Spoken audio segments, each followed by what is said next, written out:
The magical rituals demonstrated in this video are performed by practicing magicians, not professional actors. These rites were recorded inside an actual magical temple, not on a Hollywood soundstage. The techniques shown are authentic and very effective. Viewers are warned against casual experimentation with these methods. Mind-altering substances should never be used in connection with this practice. Only mature persons in good mental and physical health should undertake these activities.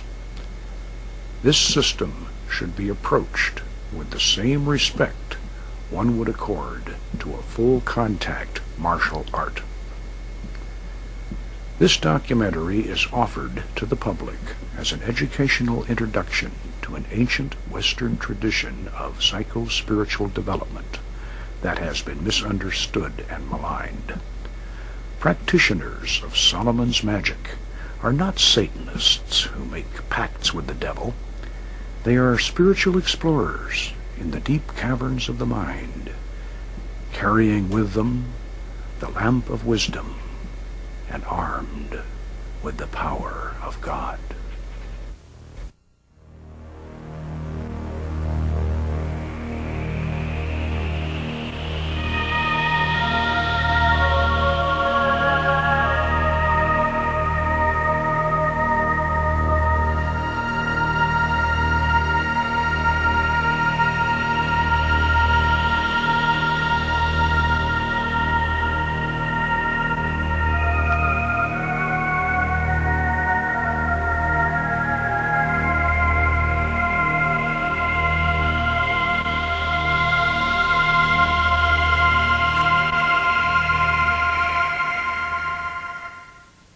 These be the 72 mighty kings and princes which King Solomon commanded into a vessel of brass, together with their legions. And it is to be noted that Solomon did this because of their pride. And when he had thus bound them up and sealed the vessel, he, by divine power, did hurl them into the depths of a lake in Babylon.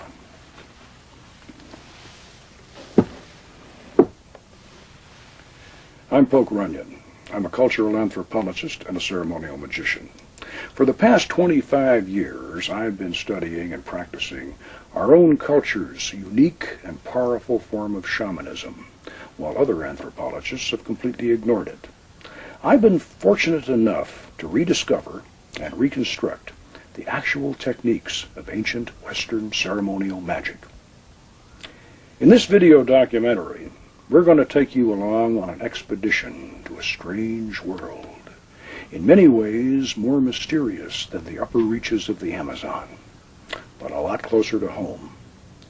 For the very first time, we're going to show you the actual methods by which wizards and warlocks of olden times invoked holy angels and evoked lesser spirits to visible appearance and even had conversations with them. What you're going to see is real. These techniques are just as effective today as they were 1,000 years ago. These methods have nothing to do with mind-altering drugs, and you don't even need any special psychic talent. These are the secrets of a lost art that anyone with imagination and determination can master. My personal magical adventure started back in 1969. At that time, I was a reclusive bachelor eking out a living writing pulp fiction for paperbacks and men's magazines. After years of pounding a typewriter while chain smoking and constantly drinking coffee, my chronic indigestion finally turned into gut-wrenching stomach pains. The condition was misdiagnosed as an ulcer. Now, at that time, ulcers were thought to be psychosomatic, so being a macho former Green Beret, I wasn't about to become Casper and have to eat milquetoast. No sissy neurotic disease like an ulcer was going to change my lifestyle.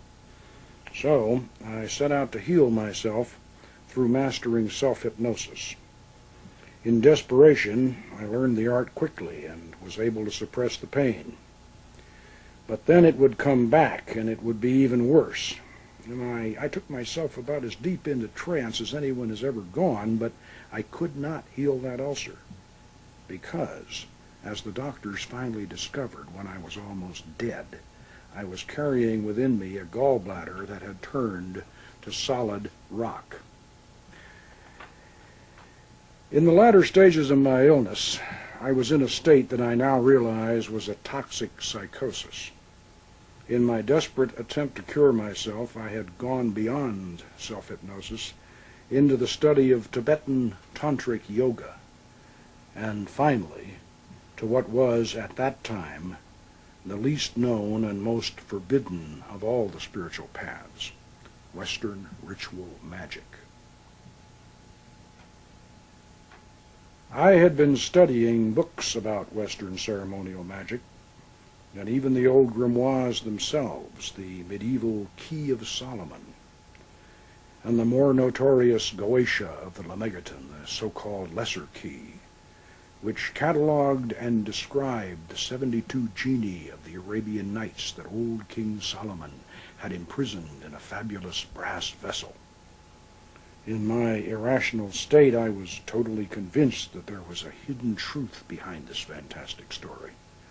Like Aladdin's wonderful lamp or Ali Baba's open sesame, there was a secret key to calling up those mighty princes of the jinn that Solomon had imprisoned so long ago, and I was determined to find it.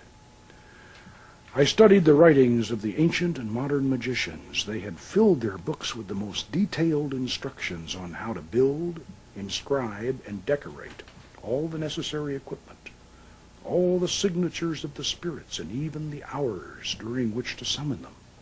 Conjurations and names of power were all set forth, complete and ready to recite.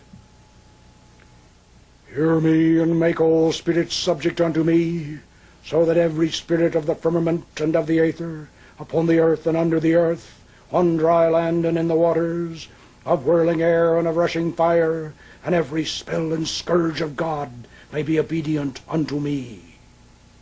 Wonderful, powerful. All you have to do is recite it aloud, and you can feel the hairs start to rise on the back of your neck. But where, how, and in what form are these spirits we're summoning supposed to appear? That one all-important element, how to make the spirit physically appear, was always missing from the old grimoires. Now, I knew that over a dozen ancient and modern writers on magic couldn't be involved in one big, long-standing conspiracy to suppress this final secret, so it seemed obvious that at some time in the past, the key to the magical art had been lost, and the modern writers and experimenters just simply didn't know how it was done. This suspicion turned out to be true. At the turn of the last century, the famous, or if you prefer infamous, magician Aleister Crowley had tried to conjure one of the Lemegeton's Goetia demons out of incense smoke. And, not surprisingly, he had very little success after a great deal of effort. This did not surprise me. Trying to form an image or commanding a spirit to produce an image out of curling, twisting smoke was more of an experiment in telekinesis than a vision from beyond. Aleister Crowley did not possess the secret technique, but he certainly understood the philosophy. He stated clearly in his 1904 edition of the Goetia of the Lemegeton that the spirits of Solomon's brass vessel are portions of the human brain.